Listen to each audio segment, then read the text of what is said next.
¿Qué tal? ¿Cómo están? Bienvenidos, bienvenidas a Conciencia, un programa que pretende ser una especie de rendición de cuentas para explicarle a usted cómo invertimos en las universidades públicas los dineros en la temática de investigación, particularmente salud pública y ciencias básicas. El día de hoy nos acompaña la doctora María Luisa Fournier Leiva.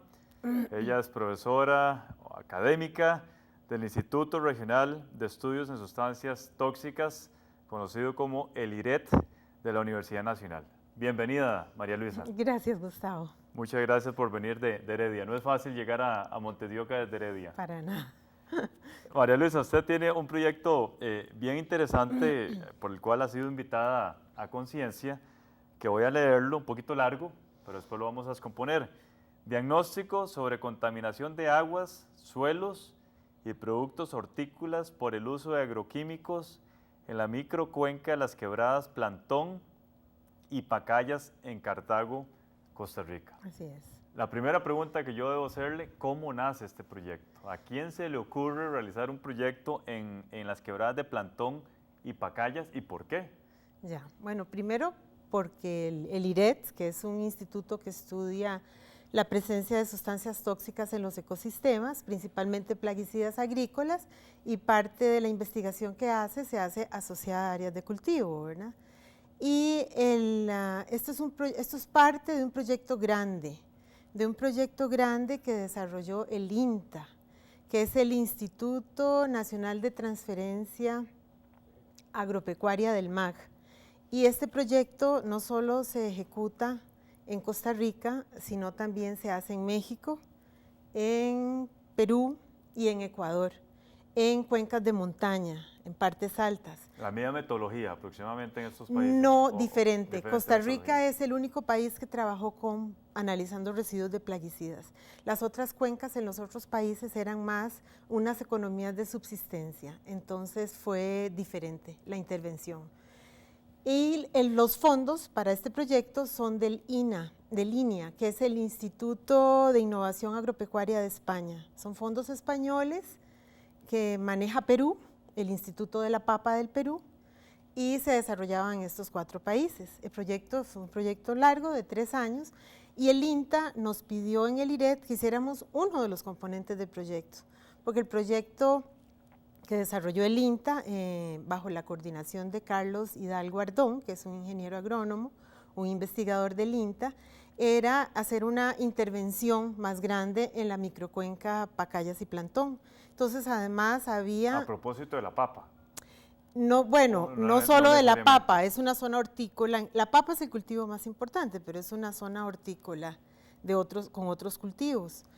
Y el proyecto grande trabajaba con erosión, con uso del suelo, con alternativas de cultivos, con mejoramiento agrícola y también aplicando un modelo que se llama SWAT, que son unas herramientas para ver escurrimiento, escurrimiento de plaguicidas, de erosión. Y el IRET hizo uno de los módulos. No me queda claro por qué las quebradas de Plantón y Pacayas. ¿Por qué no pudo haber sido cualquier otra? Bueno, porque era una intervención en una zona muy puntual. Entre la quebrada Plantón y Pacayas hay un área de escurrimiento de unas 500 hectáreas. Y ahí hay como 75 productores de hortalizas. Y estas quebradas, principalmente la Pacaya, nace en la carretera casi llegando al volcán Irazú y se une con la quebrada Plantón aguas abajo del pueblito de Pacaya. Es una quebrada larga, con mucha pendientes de hasta 30 grados y con ríos pequeños, ¿verdad? Son quebradas que no pasan de 200 litros por segundo, pero responden a la lluvia por la longitud de la cuenca, ¿verdad? El caudal responde rápidamente a la precipitación y hay mucha escorrentía. Esto es parte de la subcuenca del río Virriz, cuenca del Reventazón. Entonces, además es un sitio importante cuando pensamos que la cuenca del Reventazón es la cuenca de mayor producción hidroeléctrica de este país, ¿verdad? Están todos los proyectos hidroeléctricos que están ahí, Reventazón, Angostura, Cachí, La Joya. Y entonces era un sitio importante de intervenir. De hecho, el ICE trabaja ahí en el plan de manejo de la cuenca y también trabaja en esa zona.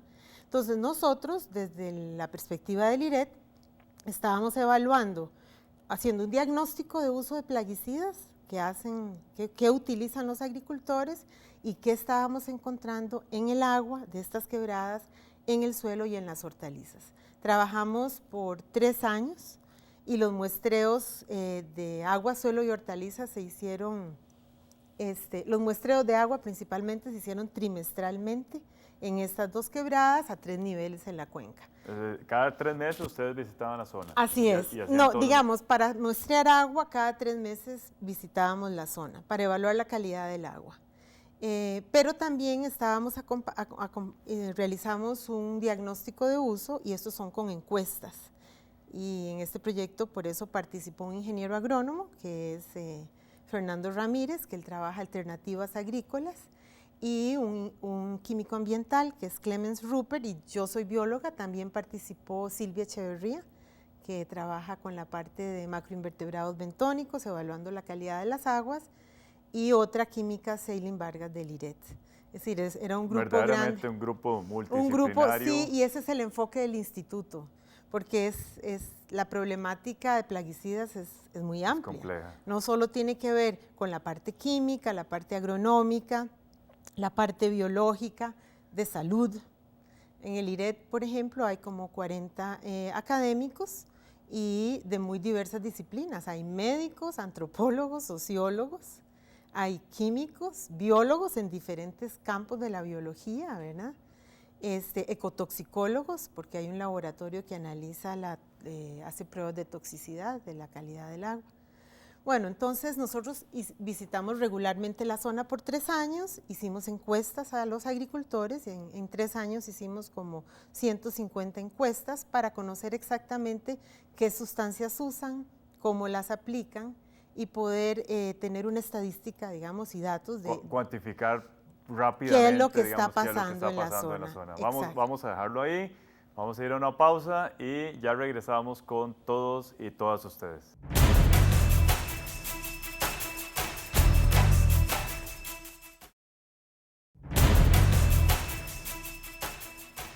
Continuamos con Conciencia, hablamos el día de hoy con la profesora académica María Luisa Fournier del IRET de la UNA. Hablamos en el segmento anterior, al cierre del segmento anterior, de las encuestas, aproximadamente 150 encuestas. ¿Qué información se deriva de estas encuestas? Ya, sí, los cultivos más importantes en la zona son papa, prácticamente el 40% de los agricultores cultiva papa. Pero hay otras hortalizas. Sí, hay brócoli, zanahoria, brócoli, coliflor y repollo, un poquito de remolacha y algo de culantro.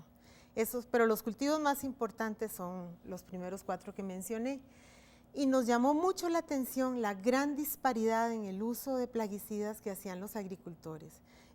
Imagínense, entre un horticultor y otro, por ejemplo. Y prácticamente vecinos en parcelas pequeñas de 2.000, de 3.000 metros cuadrados, porque ese es el área de cultivo, ¿verdad?, que ellos tienen, son fincas pequeñas, salvo en la parte alta de Pacaya, donde hay unas fincas grandes de 40 hectáreas que se dedican a la siembra de semilla de papa. Pero lo que encontramos en la parte media y baja de la cuenca, en la zona de Pacayas, de Encierrillos, de San Pablo, de Charcalillo, Guadalupe, San Juan de Chicuá, La Piara, Cerro Gurdián, son ese montón de pobladitos, encontramos una gran disparidad. Entonces, en papa, por ejemplo, hay agricultores que aplican 88 kilogramos de ingrediente activo de plaguicida por hectárea por ciclo de cultivo, y hay otros que aplican 10 kilogramos de ingrediente activo de plaguicida. 8 veces menos. Así es. Increíble. Con producciones muy parecidas. En el mismo producto. En el mismo producto y en condiciones climáticas muy similares. Y igual, por ejemplo, en zanahoria encontrábamos que habían agricultores que usaban desde 7 kilogramos de ingrediente activo de plaguicida por hectárea por ciclo, y hay cultivos que hay 3 ciclos anuales, hasta otros que usan 50. Y esto fue en todos los cultivos. ¿Y habrá una correlación con la producción? Es decir, no la uso de agroquímicos versus producción.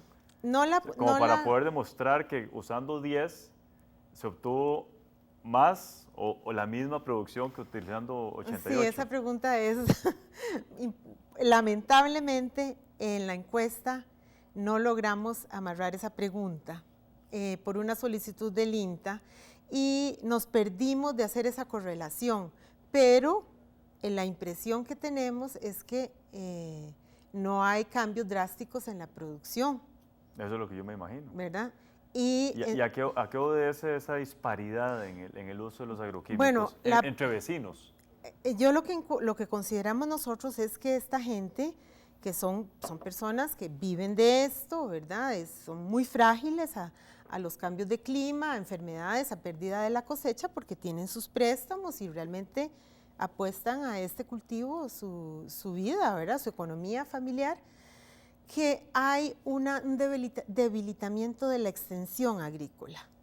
Entonces, ellos, por ejemplo, solo el 20% de los agricultores hace observaciones de su cultivo, un monitoreo, para ver qué aplicar.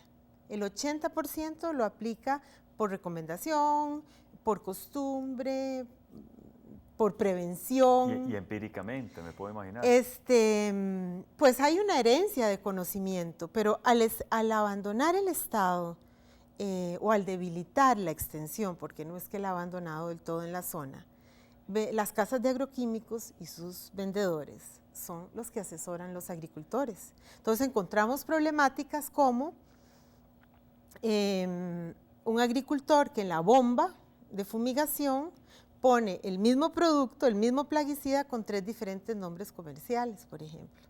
Por ejemplo, el fungicida Mancozeb aparece con 3 diferentes nombres comerciales, se está mezclando. Entonces se imagina lo que hay ahí bueno, está poniendo una dosis muy alta del mismo componente con los riesgos que esto genera de resistencia, de plagas, ¿verdad? Pero sí hay un debilitamiento en la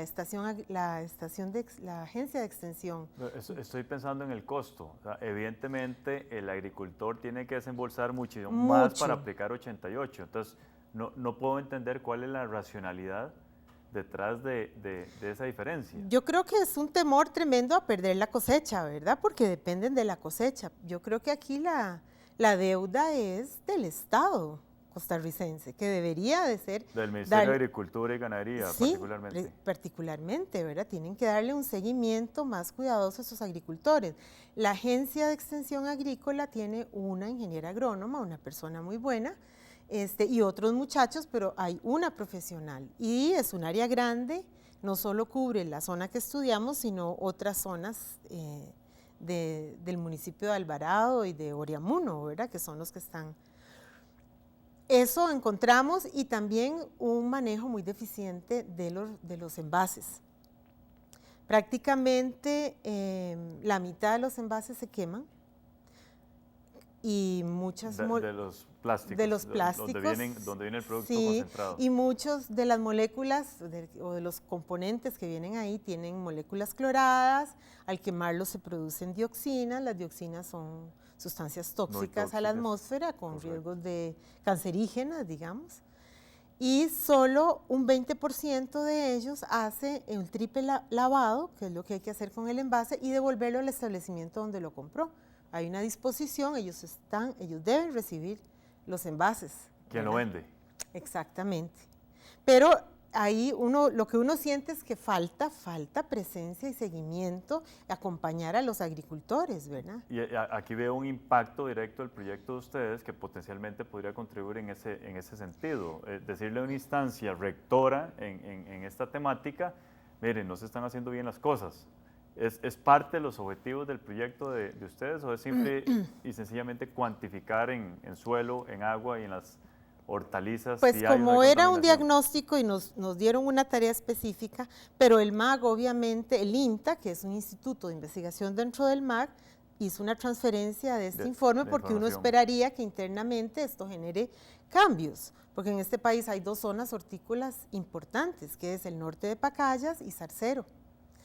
Sin embargo, sí, en el Estado hubo una respuesta a este trabajo, porque del Servicio Fitosanitario del Estado, que se enteró de este trabajo, el año pasado nos llamó, les presentamos los resultados y probablemente el año entrante vamos a trabajar con ellos desarrollando buenas prácticas agrícolas, porque ellos tienen fondos para investigación en buenas prácticas agrícolas en la zona de Zarcero.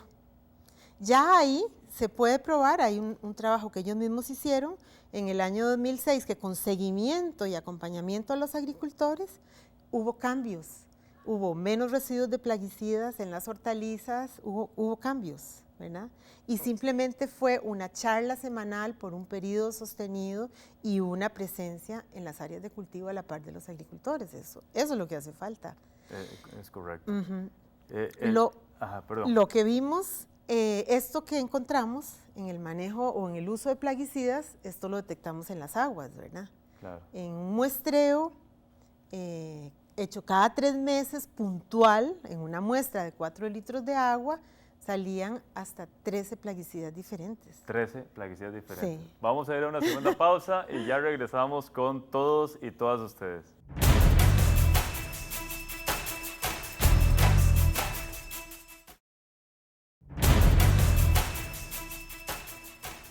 Continuamos con Conciencia. Hablamos el día de hoy con la doctora María Luisa Fournier sobre presencia de agroquímicos en el agua, en el suelo y en hortalizas en la zona de Pacayas. Nos comentaba usted al cierre del segmento anterior que un muestreo cada 3 meses ustedes han encontrado un máximo de 13 plaguicidas. Eso me horroriza a mí, María Luisa. Pues sí, estas cosas no solo en estos ecosistemas los hemos encontrado, también en otros trabajos del IRET los hemos encontrado en... O sea, más me horroriza porque parece ser una práctica común a nivel nacional. Podríamos bueno, decir imagínese que este es un país con muy alto uso de plaguicidas, uno de los más altos del mundo, ¿verdad? Con una precipitación muy alta y por ende una escorrentía, ¿verdad? Entonces sí, por ejemplo, tenemos datos de Palo Verde, de la zona de Caño Negro, en la zona Caribe, asociados a otros cultivos con mezclas muy ricas, diversas en residuos de plaguicida, ¿verdad? Y hay otro componente, hay otro insumo agrícola del que no hay regulación y que lo estamos detectando mucho, que son los fertilizantes. Y esto al agricultor le cuesta mucha plata y al final una parte importante de esto se está lavando. Por ejemplo, en Pacayas, en esta zona, nosotros estimamos que una hectárea en un año se le aplican entre 1 y 4 toneladas métricas de fertilizante. ¿A una hectárea? Sí, es muy alto, ¿verdad? Y nosotros lo vemos en el agua y en muestras de agua potable que tomamos. Tomamos muestras en varias nacientes, la naciente Ivancovich, que es allá en San Pablo, que reúne, en el tanque de la naciente, que reúne agua de otras varias nacientes de la parte alta de la cuenca, y en el tanque municipal de Pacayas también, y en otra naciente que se llama naciente Tica, y nosotros detectamos concentraciones altas de nitratos, todavía... En agua potable. En agua y en los ríos, para consumo humano. Todavía el nivel no está, digamos, no está en el límite máximo permitido, pero está alto. Y detectamos trazas de plaguicidas en el agua potable, son apenas trazas, pero lo que indica que hay una vulnerabilidad también del agua potable para la población, ¿verdad? Definitivamente aquí hay que reforzar los bordes de las nacientes y los bordes de las quebradas, porque lo que pasa en esta microcuenca es una problemática que pasa en todo el país. El artículo 33 de la ley forestal de este país nos obliga a respetar entre 10 y 50 metros de bosque ripario, de bosque de ribera, ¿verdad?, a los lados de las quebradas, dependiendo de la pendiente y si es zona rural o urbana, pero esa es la distancia mínima. No se está respetando. No se respeta en ninguna parte. Navegue por el río Tempisca y lo va a ver. En la zona de Caño Negro ya lo estamos viendo, en el río Mónico, por ejemplo. No se respeta, esto es algo, y está probado en muchos estudios científicos que esta barrera de vegetación es realmente un amortiguador entre un amortiguador de la entrada de plaguicidas y nutrientes y fertilizantes y sólidos, sedimentos a los cursos de agua y también una protección de las nacientes, ¿verdad? Esto es algo que nosotros tenemos que retomar en este país, porque no puede ser que todos los cultivos de caña, de arroz, de melón, de hortalizas estén llegando a la margen del río. No hay nada que frene, que amortigüe el arrastre de plaguicidas. Cuéntenos, María Luisa, la presencia de estos plaguicidas o estos agroquímicos en las hortalizas que estamos comiendo. Bueno, del muestreo que hicimos, nosotros en 3 años tomamos 30 muestras de hortalizas. Encontramos que en un 17% de estas muestras habían concentraciones de algunos plaguicidas sobre la norma nacional, digamos. Sin embargo, en la mitad de las hortalizas encontramos residuos. Pero sí hay algo interesante que observamos. Hay algunos agricultores ahí que son los que tienen, los que le venden a las cadenas de supermercados, que tienen seguimiento, que usan más bioplaguicidas, más biofertilizantes, son los que tienen el más bajo uso de plaguicidas. Y bueno, aquí se puede ver la importancia de este seguimiento, de este acompañamiento en la calidad del producto y en las condiciones también, porque nosotros muestreamos suelos y muestreamos el suelo de la parcela y los drenajes. Y los mismos plaguicidas que estaban aplicados en el suelo aparecían muchos en los drenajes directo a ser arrastrados. ¿Qué tan perjudicial puede ser para la salud humana el consumo de estas hortalizas con estos plaguicidas que ustedes han encontrado? ¿Estamos enfrentados a un problema ahí de preocupación o la lavadita que hacemos? No, la lavadita no cambia tanto la situación, digamos. Pero sí hay control. El Servicio Fitosanitario del Estado, principalmente en la zona de Zarcero, hace un muestreo riguroso de la calidad de las hortalizas, le da un seguimiento al agricultor, ¿verdad? Sí hay control, no podemos decir que, pero se puede mejorar. La verdad es que entre menos residuos, por bajos que sean, de plaguicida que uno consuma, pues menos está sometiendo su sistema inmunológico a defenderse, a depresiones innecesarias. Exactamente. Usted mencionaba ahora rápidamente biocontrol. El control biológico es importante. En otro programa de Conciencia lo tuvimos, a un investigador hablando de la importancia del control biológico versus el uso de agroquímicos.